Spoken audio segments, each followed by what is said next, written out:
you can see that we've now passed the phase where prediction market was a side thing, an irrelevant thing, or just a fade.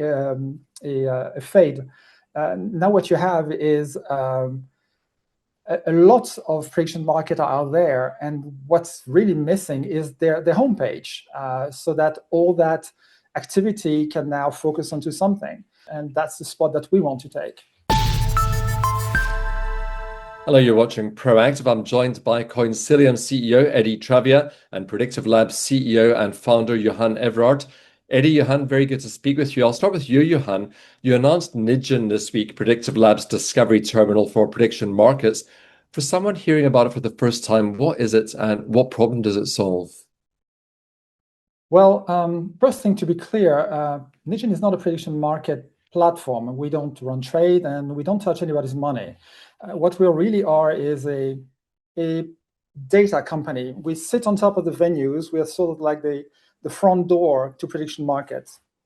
Because right now, if you look at the landscape, you have people putting a lot of money on different types of predictions, such as, I don't know, when the Fed is going to cut, or who is going to win the World Cup or something like that. But all those markets, they all live in different silos, different platforms that don't talk to each other. They all have different prices and different fees and different resolution rules. So for anyone who wants to find the good opportunities, they need to hop different venues, hop on different tabs, and do a lot of manual work. And that's very, very painstaking for the users. So what we do is we fix that by pulling the data from all the venues into just one screen, and we turn all that noise into a clear signal, where basically you start where the hunting is already done. Well, I'm not going to ask you who's going to win the World Cup, Johann. We don't want to give it away. Prediction markets have exploded over the past year. Why is now the right moment for a product like this? Well, the timing is really the whole point, I would say. Prediction market has crossed the line very recently. I mean, up until like just a few months ago, it was all about gambling and these sort of things. Now you see things like the FTC treating prediction market like a financial asset. I mean, they're now treating that as it's under their oversight. And if you look at the volume of prediction market, it is much bigger now than any legal sports book that you have around. So you can see that we've now passed the phase where prediction market was a side thing, an irrelevant thing, or just a fade. Now what you have is a lot of prediction market are out there, and what's really missing is their homepage, so that all that activity can now focus onto something. So crypto had their own page, but this new asset class did not have their own page, and that's the spot that we want to take. Johann, looking ahead over the next 12 months, what can users expect from Nijinn? Are there particular features, integrations, or partnerships that you're most excited about as the platform continues to evolve? Well, we can start with our planning to begin with. I mean, what we're doing right now is we're going to open the whitelist to Nijinn next month. And that's going to be followed up very shortly after that by the launch of the free product, like late October, with the free tier starting in September and the pro paid tier starting in October. So that's basically the timeline for our product. And what we aim to do is, what we're really targeting is the launch of the pro tier that's going to target traders who are going to be engaging into arbitrage and market making, and hedging. So that's really what we're targeting for this fall. One thing that is important for us is that we are launching with about 5 or 6 different venues, but that's the starting point for us. So I'm very excited about what's going to be added to our platform by adding more venues, by adding more data points, and also by adding AI, which is something that's very, very important to us. As far as partnerships are concerned, Well, I don't want to get into details, but what's really important, as I said, is the data. So we are looking at some very big actors at the moment with which we can partner, and in order to get data from a very, very wide field of sources. What I'm personally really very keen on doing, and most excited, I would say, is being, as I said, being that front door where people want to come to in order to get into that world of prediction market. And that's really, to me, the end game and where we want to be this year. Eddy, let's bring you in here. Predictive Labs has now unveiled Nijinn. Coinsilium has increased its investments in Predictive Labs. What initially attracted you to Predictive Labs, and how has your conviction evolved since making that first investment? So of course, the first attraction has been the growth of the prediction market sector, but because of course we were watching it because they are touch points with our sector that we know, which is blockchain and digital asset market infrastructure. But what we saw and what we believed in the approach that the founder of Predictive Labs, so Johann here, we believe that he spotted a great opportunity to build that infrastructure that helped the users, and as he was saying, increasingly AI agents to make better informed decisions. So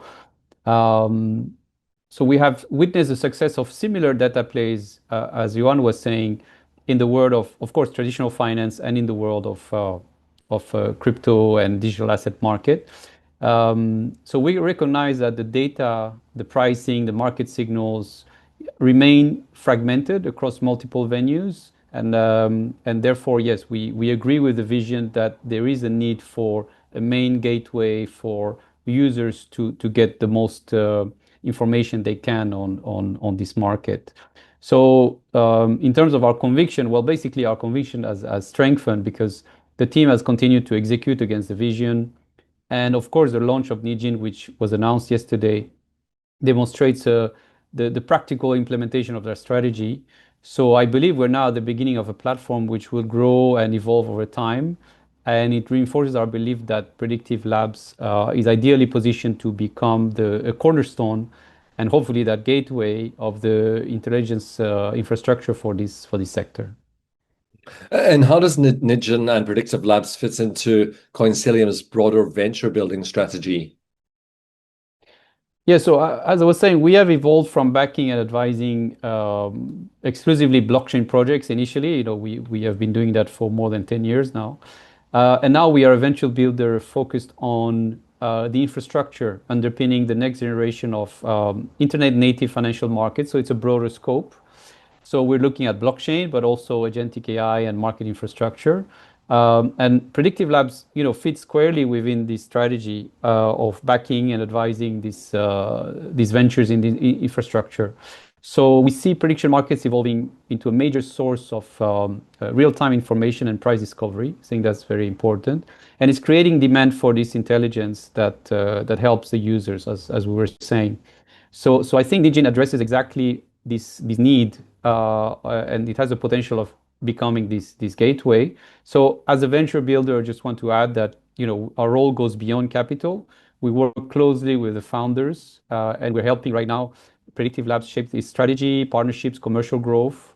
And so we continue to support businesses that we believe can become foundational components of this emerging, in this case, agentic economy and prediction market sector. Eddy, you've announced a new strategic capital allocation framework. How does this position Coinsilium to pursue the investments and venture building opportunities you see emerging in your core focus areas?